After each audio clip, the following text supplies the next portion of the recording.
And then because I hold Megator Rex, I will score my 10th and final victory point. The Imperial Strategy Card. It's all about public objectives, Megator Rex, and scoring those victory points. It has two primary uses, and the first one is that you can score one public objective immediately if you fulfill its requirements. And that is great because then you can score public objective during the action phase instead of having to wait until the status phase. And this is a great way to catch up if you have fallen behind on scoring victory points, or maybe even get ahead, because we can score one public objective now during the action phase and one additional one when we reach the status phase. And the other half of the primary ability is that we get one additional victory point if we hold Megator Rex. And if we don't, then we get to draw one secret objective.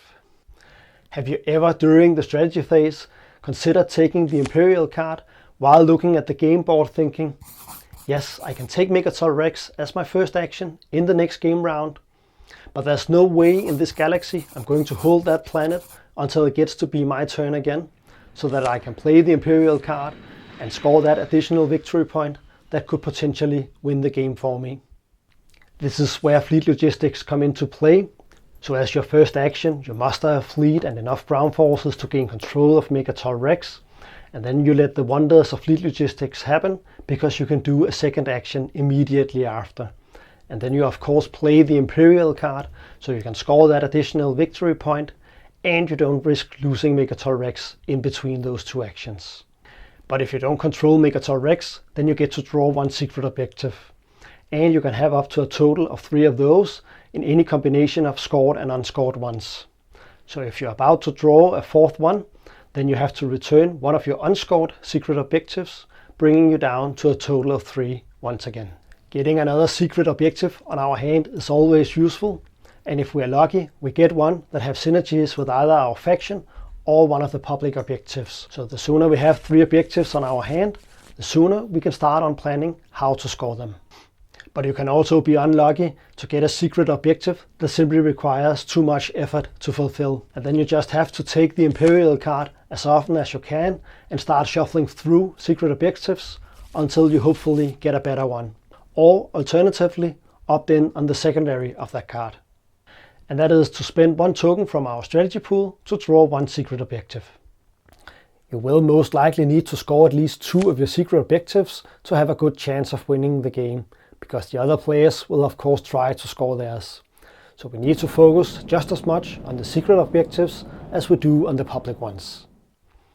In the mid to late game, the strategy phase can become a little chaotic because of Megator Rex and the Imperial card, and it usually happens when the holder of Megator Rex is seated 2 or more players away from the speaker. So in this situation, all the players who pick strategy card before the holder of the Megator Rex system must discuss who is going to take the Imperial card. And let's say you are one of those players and you actually wanted to take the Imperial card anyways because you need a new secret objective, but you might as well pretend that you take one for the team here and say that that card is less optimal for you, but you're willing to take it if you for instance get some trade goods, or maybe you could borrow a planet from one of your neighbors to help you score a public objective.